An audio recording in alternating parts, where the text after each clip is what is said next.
मां हूं, मेरा बेटा है, मेरा पोता है, और मैं बता के जा रहा हूं आपको, नेक्स्ट पीढ़ी भी प्रोसेस में है। वोट श्री राजेंद्र भामू को ही दें। दिल्ली से यहां आना, दिल्ली से बगड़ बहुत दूर हो जाएगा, दिल्ली से झुंझुनू बहुत दूर हो जाएगा। Doctor Nehra multi specialist hospital, नया बस स्टैंड, मंडरेला। नशा छोड़े और छुड़वाए। हमारे यहाँ असरदार आयुर्वेदिक जड़ी बूटियों से तैयार सप्लीमेंट जो कि पहले दिन से नशे की लत नहीं लगने देता। RGHS कार्ड धारकों के लिए निःशुल्क दवाइयाँ। क्षेत्र का एकमात्र ऐसा अस्पताल जहाँ 24 घंटे आपातकालीन सेवाएं उपलब्ध है। कंसल्टेंट फिजिशियन, हड्डी व जोड़ रोग विशेषज्ञ, दंत रोग विशेषज्ञ, नेत्र रोग विशेषज्ञ। Doctor Nehra multi speciality hospital, नया bus stand, Rajgarh road, Mandrela. बहुत प्यारी लगेगी दिल्ली, बहुत प्यारी लगेगी। इस चुनाव की वजह से फिर भी शायद आ जाए आपसे मिलने के लिए, लेकिन दिल्ली से यहां आना, दिल्ली से बगड़ बहुत दूर हो जाएगा, दिल्ली से झुंझुनू बहुत दूर हो जाएगा। और जो दिल्ली में बैठे थे, जो कभी आपसे मिलने ही नहीं आए, जो झुंझुनू में आए नहीं, कितने लोग हैं यहाँ जो हमारे जो वर्तमान जो कैंडिडेट है जो कांग्रेस पार्टी ने आपको दिया है, उसको व्यक्तिगत रूप से जानते हो, मेरे विचार से नहीं होंगे। अतः मैं तो निवेदन करना चाहूंगा कि आप बहुत सोच समझ करके, अपने विवेक का उपयोग करके, अपने क्षेत्र का को ध्यान में रखते हुए, अपने बच्चों के भविष्य को ध्यान में रखते हुए, विशेषकर बगड़ जैसी शिक्षा नगरी को अच्छी तरह विकसित करने के लिए वोट श्री राजेंद्र भामू को ही दें। अब राजनीति की बात कहें, ज्यादा तो नहीं बोलना चाहता। इनके कारनामे, इनका व्यवहार और आम आदमी से कांग्रेस पार्टी के इस कर्णधार नेता का जो व्यवहार रहा है आम आदमी के साथ, आम आदमी आपके सामने खड़ा है, जेपी चंदेलिया, कोई दूसरा आदमी उभर के सामने नहीं आना चाहिए। मां हूं, मेरा बेटा है, मेरा पोता है, और मैं बता के जा रहा हूं आपको, नेक्स्ट पीढ़ी भी प्रोसेस में है। आप समझ रहे हो मैं क्या कह रहा हूं? अब मैं इन बुजुर्गों से बात करना चाहता हूं, इन बहनों से बात करना चाहता हूं कि भाई, बेटे और पोते, परिवार के सदस्य, समाज के सदस्य, गांव के सदस्य, गांव के निवासी, जिले के निवासी, सबका अधिकार है विधानसभा में जाने का। क्या ये सुनी सुनाई बातें रह जाएंगी? लगातार दिल्ली भी हमारी और झुंझुनू भी हमारा। इतनी भारी संख्या में जो भीड़, और खड़े होने के लिए भी कसमसाना पड़ रहा है कि कैसे खड़ा हुआ जाए पीछे की तरफ। यह इस बात को इंगित करता है कि 23 तारीख को परिणाम, 23 को आ रहा है, 23 को परिणाम आ रहा है, 13 में तो कोई शक है ही नहीं। आपने जिस हिसाब से दोनों हाथ खड़े करके यह घोषणा की कि निश्चित रूप से श्री राजेंद्र भामू को हम इस राज्य की सबसे बड़ी पंचायत राजस्थान विधानसभा में पहुंचाएंगे, तो 13 तारीख का जो भविष्य है वो तो आपने उद्घोषित कर दिया कि भारी मत बहुमत से आप श्री राजेंद्र भामू को जीताकर विधानसभा में भिजवाएंगे।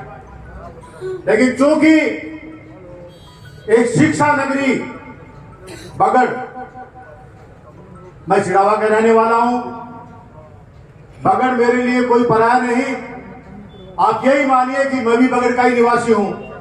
इसलिए हम लोग जो यहाँ बगड़ और आसपास के ढाणी और गांव से आए हुए लोग हैं, भारतीय जनता पार्टी के कर्मठ कार्यकर्ता हैं और पदाधिकारी हैं, ये मनन तो करना ही पड़ेगा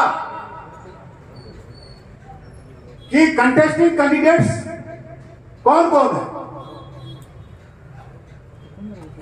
अगर आप भामू जी की बात करें, बहुत शालीन व्यक्तित्व है, सीधा और सरल व्यक्तित्व है, हर समय उपलब्ध, आपकी इन्हीं गलियों में घूमता हुआ, जब भी आपने बुलाया आपके सामने उपस्थित होने वाला, एवं अवेलेबल, सब स्थान पर, सब समय पर उपलब्ध एक कैंडिडेट भाग्य से, सौभाग्य से हमको पुनः मिला।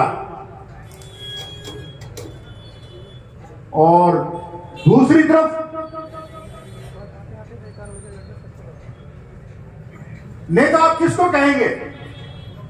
क्या आप नेता उसको कहेंगे?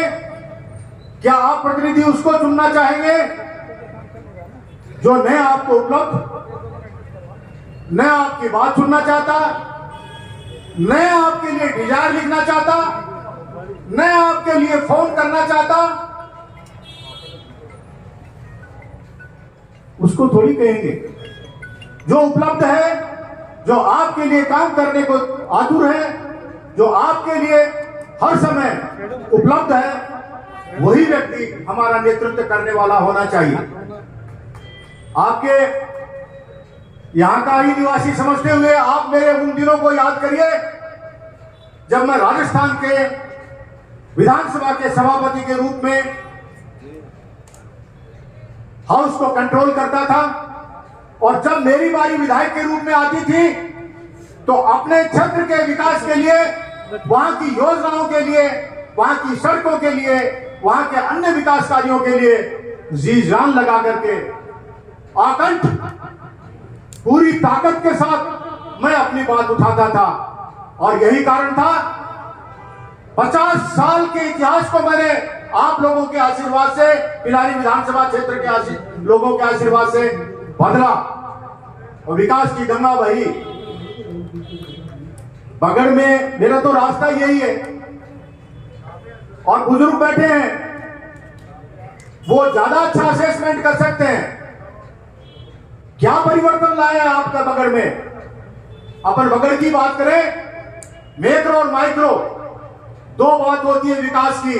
मैक्रो होता विशाल, माइक्रो होता सूक्ष्म। आप झुंझुनू विधानसभा क्षेत्र की बात करें तो ये 4 जो पुल या 3 जो खंबे खड़े हैं रेलवे लाइन के बाहर, आप उनको रोज देखते हैं आते जाते, कितना बड़ा काम है वो।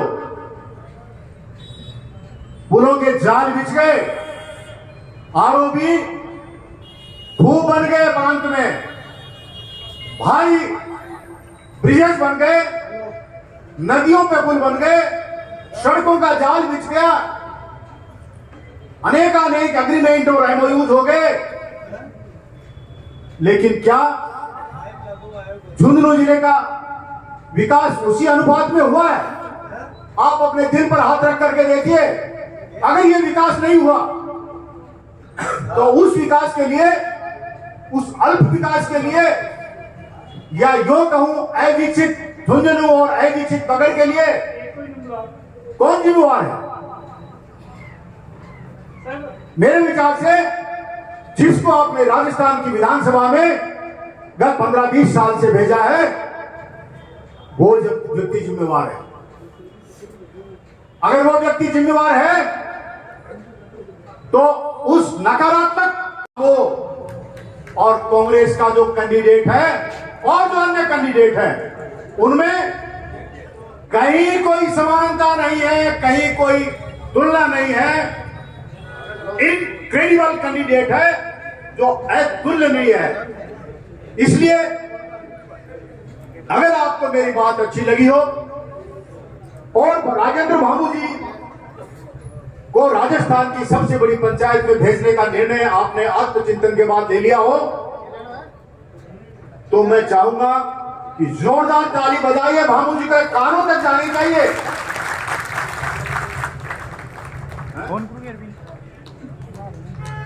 नहीं पानी की जरूरत, उनके कानों तक आवाज अभी पहुंची नहीं है। ये तो हम उनके कार्यकर्ता हैं, उनके साथी हैं, उनके शुभेच्छु हैं। जोरदार ताली बजाइए, पहुंचनी चाहिए। जब इतनी बड़ी माला लेकर के आप उनके स्वागत के लिए आतुर हैं। मैं लगभग सभी लोगों को यहां जो बैठे हैं उनको जानता हूं। हर एक व्यक्ति अपने आप में बड़ा महत्वपूर्ण है। और बगड़ के निवासी, इस शिक्षा नगरी के निवासी अपना काम धाम छोड़ के आई।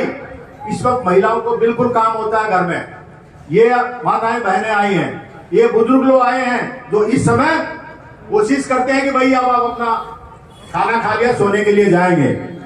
ऐसे ऐसे लोग आए हैं। तो फिर ये आज की जो बैठक, आज का जो कार्यालय का जो उद्घाटन एक ऐतिहासिक उद्घाटन साबित होना चाहिए कि बगड़ से श्री राजेंद्र भामू को झुंझुनू विधानसभा में सर्वाधिक मतों से आगे लीड दिलाई है। ये होना चाहिए। अपनी कहानी मैं नहीं कहना चाहूंगा, अपनी कहानी आपके बच्चे बच्चे को पता है। कोई व्यक्ति आपका पड़ोसी आपके सामने नतमस्तक नहीं होने वाला, नहीं बढ़ना चाहिए। गुलाम मानसिकता का प्रतीक जो आपके सामने सर उठाए नहीं। आप कहो काले को सफेद तो काले को सफेद कहे, आप कहो सफेद को काला तो सफेद को काला कहे, आप कहो लाल को हरा तो लाल को हरा कहे। ऐसा व्यक्ति ही आगे आना चाहिए। यह चीज मेरे विचार से यहां बैठी जो भीड़ है, यहां बैठे जो सभी लोगों का जो कॉम्बिनेशन है उनको मंजूर नहीं होगी। और श्री राजेंद्र भामू को शानदार मतों से आप वोट दिला करके, वोट दे करके, वोट साथियों से दिला करके, अपने रिश्तेदारों से दिला करके, अपने मित्रों से दिला करके, और दूसरे गांव में भी सिस्टम है, एक दूसरे के रिश्तेदार को बताया जाता है। कई लोग नहीं जानते भामू जी क्या है, लेकिन ये जरूर जानते होंगे कि जो सामने वाला कैंडिडेट है, कांग्रेस ने जिसको किया है वो कौन है, ये सब जानते हैं। मैं कई दिनों से इस सिलसिले में घूम रहा हूं। आज तो सुबह से अब रात हो गई। जहां जा रहा हूं, जहां जहां मैं गया हूं, दूसरा मैं विनम्रता से निवेदन करता हूं, जेपी चंदेलिया किसी जाति विशेष के अंदर ही नहीं जाता। सर्व समाज मेरा समाज है, सारी जातियां मेरी समाज है, सब में जाता हूं, सबसे संपर्क है। मैं आपको रात के इस अंधेरे में, वो अंधेरे तारा छाई रात की एक कसम होती है, मैं बता रहा हूं आपको, फील्ड में ये आ रहा है कि भामू जी भारी मतों से जीते, भारी मतों।